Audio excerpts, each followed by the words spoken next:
Hey guys, Christopher McGee with Health and Fitness The Truth. Welcome back to the channel. In this video, what we're gonna go over is the barbell bicep curl.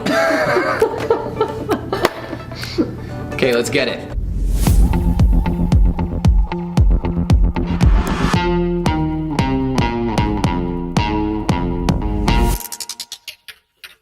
Okay guys, let's get right to it. So we're doing barbell bicep curls. Of course, you can do bicep curls with a dumbbell or a tension band or cables. If you haven't noticed, I'm going through all the barbell lifts first, okay? And so I'm gonna grab this barbell.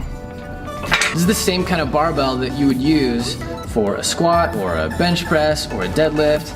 I don't need to hold this the whole time I'm talking to you. On a relatively little guy like me, it can seem almost unwieldy for me to be doing bicep curls with this, unnecessarily wide, unnecessarily large diameter plate weights on it. It's just the barbells we have at Drive Personal Performance Center here. If you go to a big box gym or other gyms, sometimes you see racks full of barbells that are smaller, but stack with a whole bunch of weight nonetheless. So I'll see anywhere from 20 to 100 plus pounds. So let's do this. Step number one in a bicep curl, as with any lift, is to have good posture from the get-go, okay?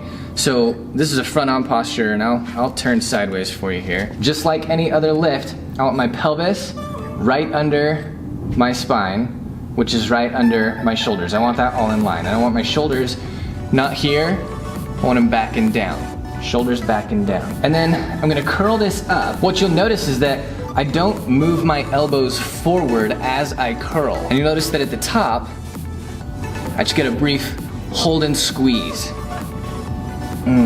Okay?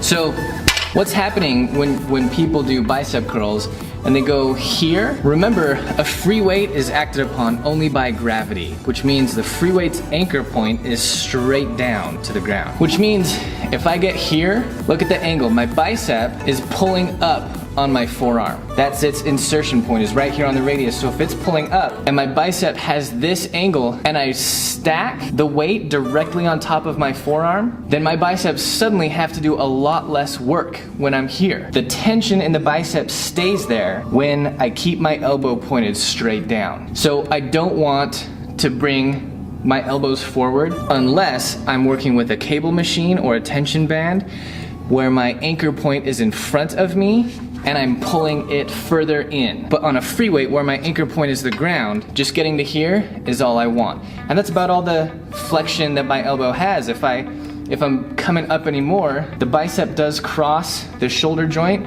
so the bicep's still doing some work if I'm pulling it up, but because of that angle of pull, the bicep loses the tension by stacking the weight right on top of vertical support, which would be your forearm. So start with good posture, curl that barbell just straight up without pulling your elbows forward. Second thing, and you've probably heard this, I don't want to be swinging this barbell, right? If I've got so much weight on here that I have to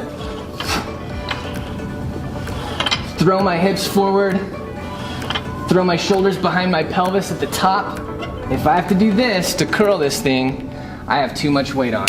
Now listen, there are deviations from proper form that are likely to hurt you or put you at higher risk for injury. And there are also deviations from proper form which don't put you at greater risk for injury, but which do kind of fool you as to how much stronger you're getting. Now if I'm throwing that barbell like crazy, every time that I push my pelvis in front of my shoulders and lean back in order to get a better angle of pull, and use the momentum of having thrown my hips forward. Every time I do that, the axial load goes down through my spine at a bad angle if I'm here. If I'm here and I'm throwing a bunch of weight into me, right?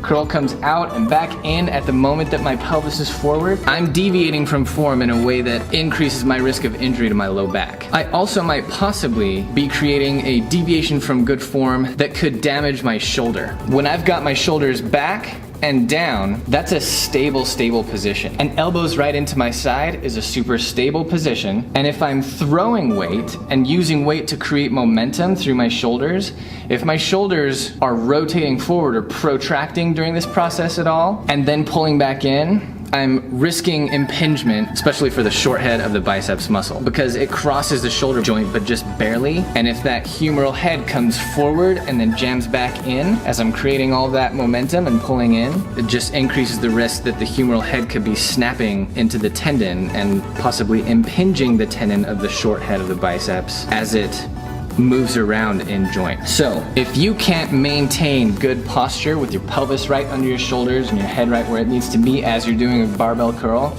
probably should drop the weight. Okay, one more thing you might want to watch for. You may notice during my videos, especially if I start to lift or even when I'm just standing talking, that my left shoulder and trap tend to have more muscle development over here than my right. That's because I had a left shoulder injury some time ago, and so this guards a lot, and if I'm not real careful about it, my left shoulder is up and in more so than my right. And so when I'm lifting, if I'm lifting straight on, it's real easy for me to kind of lead with my left because I'm hiking it and I'm pulling it in more. It takes me a lot of focus to drop that left shoulder and try to keep it even.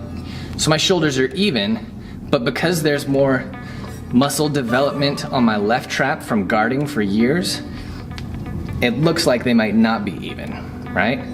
But I know they're even if the bar is even. So you might wanna just use a mirror when you're lifting and make sure, you know, your dominant side is usually the one that leads. Your dominant side or a shoulder that you might have injured, just try to make sure that your shoulders are level. Because as you drive a bunch of force through your shoulders, you don't want to be encouraging more of one side's strength than the other. Okay, let's just talk real quick about prime movers. Prime movers for this lift are biceps, and that is really it. Your shoulder has to stabilize. You know, those things, everything has to be used to keep your shoulders back and down. Your back has to stabilize. There are a bunch of muscles there that have to stabilize as you bring weight in front of you and then into you. But as far as the muscles responsible for the movement of the barbell in this, you're really just looking at biceps, and that's about it. There's a couple other elbow flexors, but there you have it. Alright guys, let's blaze through muscles responsible for bicep curls. Now, I mentioned just biceps, but there's a few more muscles responsible for flexing the elbow. So let's look at them. There's basically three. So let's look at biceps first, the obvious one. There's two heads to the bicep muscle, okay, or two origin points. One origin point is right here. So here's the joint, the glenohumeral joint, right here, right? This articulation between the top of your humerus and this lateral end of your scapula, right? So humerus sits in there, and just on the front aspect of the scapula, right there, that's where your short head is, and your long head is on this coracoid process right above it, okay? So both of these attachments come down, and they both insert on the bicipital groove in the radius. Sorry, not the bicipital groove, that's up here on the humerus.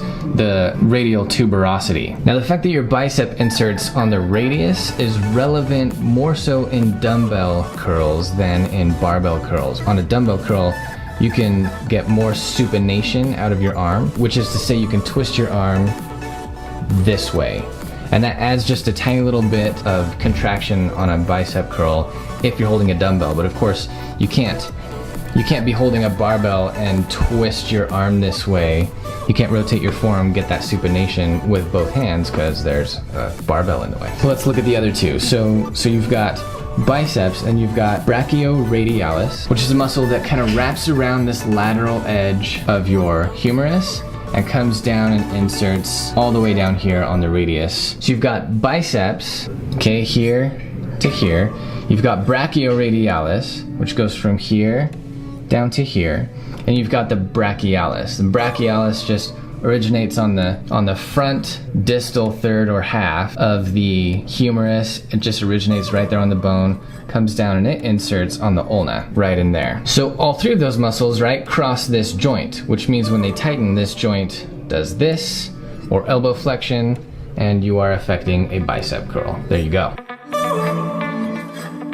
Alright guys, hopefully that's another helpful video. Hopefully you like the switch up of how I made the video this time. I decided I should probably, you know, when you click on a video that says how to do an exercise, I assume the first reason and the first thing you want to see is how to do that exercise. So I started putting that in the beginning, and I'll put the muscle explanations and everything, origin and insertion points toward the end.